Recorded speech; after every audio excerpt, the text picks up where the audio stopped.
ഇപ്പോൾ രാധാ രാമസ്വാമി മേപ്പാടി ജില്ലാ vice president ചേരുകയാണ്. ശ്രീമതി രാധാ രാമസ്വാമി, അവിടെ ആളുകൾ വലിയ തോതിലുള്ള പ്രതിഷേധത്തിലും ആണല്ലോ. എന്താണ് സംഭവിച്ചുകൊണ്ടിരിക്കുന്നത്?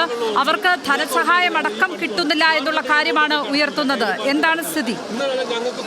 ആളുകൾ പറയുന്നത് സംഭവം കഴിഞ്ഞ ദുരന്തം നടന്ന ഒരു വർഷത്തോളമായിട്ട് ഇതുവരെ അവരെ പുനരധിവാസം പൂർത്തിയാക്കാനോ അല്ലെങ്കിൽ അവർക്ക് കിട്ടിക്കൊണ്ടിരുന്ന ആനുകൂല്യങ്ങൾ പുനഃസ്ഥാപിച്ചു കൊടുക്കാനോ സംവിധാനങ്ങൾ ഇതുവരെ ഒരുക്കിയിട്ടില്ല. വീണ്ടും ദുരന്തമായിട്ട് ഇതുപോലുള്ള സാഹചര്യം വരുമ്പോൾ എല്ലാവരും ഓടിയെത്തുക, അത് കഴിഞ്ഞിട്ട് എല്ലാവരും പിരിഞ്ഞു പോകുന്ന രീതിയിലേക്കാണ് ഇപ്പോൾ കാലങ്ങളായിട്ട് പോയിക്കൊണ്ടിരിക്കുന്നത്. എങ്ങനെയാകുമ്പോൾ ഞങ്ങളെ മാറ്റിയാലും അവർ ഇവിടുന്ന് പോകില്ല, ഞങ്ങൾക്കൊരു തീരുമാനം ആവാണ്ട് പോകില്ല എന്നുള്ള രീതിയിലേക്കൊക്കെയാണ് പോകുന്നത്. ആർക്കും ധനസഹായം കിട്ടാത്ത സാഹചര്യമാണോ ഉള്ളത്? ആളുകൾ അവരെ 9,000 രൂപ മുതലുള്ള വാടക, അതുപോലെ ഒരുപാട് ആളുകൾക്ക് വീടിന്റെ ഗുണഭോക്തൃ ലിസ്റ്റിൽ നിന്നൊക്കെ പുറത്തായ ആളുകളുണ്ട്.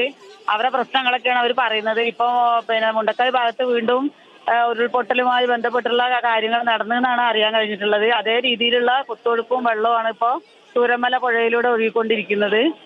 അപ്പൊ ഈ സാഹചര്യത്തിൽ ആളുകൾ പറയുന്നത് അവരെ പ്രശ്നങ്ങളാണ് അവർ പറയുന്നത്. അവർ ഒരു വർഷമായിട്ട് അവർക്ക് ഇതുവരെ ഒരു കാര്യങ്ങളും ചെയ്തു കൊടുക്കാൻ കഴിയാത്ത സംവിധാനത്തിലൂടെ പോകുമ്പോൾ ഈ വർഷത്തിൽ ഇങ്ങനെ പ്രശ്നങ്ങൾ വരുമ്പോൾ ഓടിയെത്തിയാൽ മാത്രം മതിയോ എന്നുള്ള രീതിയിലാണ് അവരെ വിഷമങ്ങൾ പറയുന്നത്. ഇത് അധികൃതരുടെ ശ്രദ്ധയിൽപ്പെടുത്തിയിരുന്നോ? ഇങ്ങനെയാണ് എന്നുള്ളത് പലതവണ അവിടെ പ്രതിഷേധം കണ്ടിരുന്നു. അതിനപ്പുറം അധികാരികളുടെ ശ്രദ്ധയിൽ ഈ വിഷയങ്ങൾ പെടുത്തിയിരുന്നോ? ഞാൻ ADM-നെ വിളിച്ചിരുന്നു. ADM ഫോൺ എടുത്തിട്ടില്ല. കലക്ടറെ വിളിച്ചിട്ട് കിട്ടിയിട്ടില്ല. അതുപോലെ തന്നെ വില്ലേജ് ഓഫീസറെ വിളിച്ചപ്പോൾ അദ്ദേഹം ഇവിടെ വന്നിരുന്നു. പക്ഷേ നാട്ടുകാരെ പ്രതിഷേധത്തിന്റെ ഭാഗമായിട്ട് അദ്ദേഹത്തിന് മടങ്ങി പോകേണ്ടി വന്നു.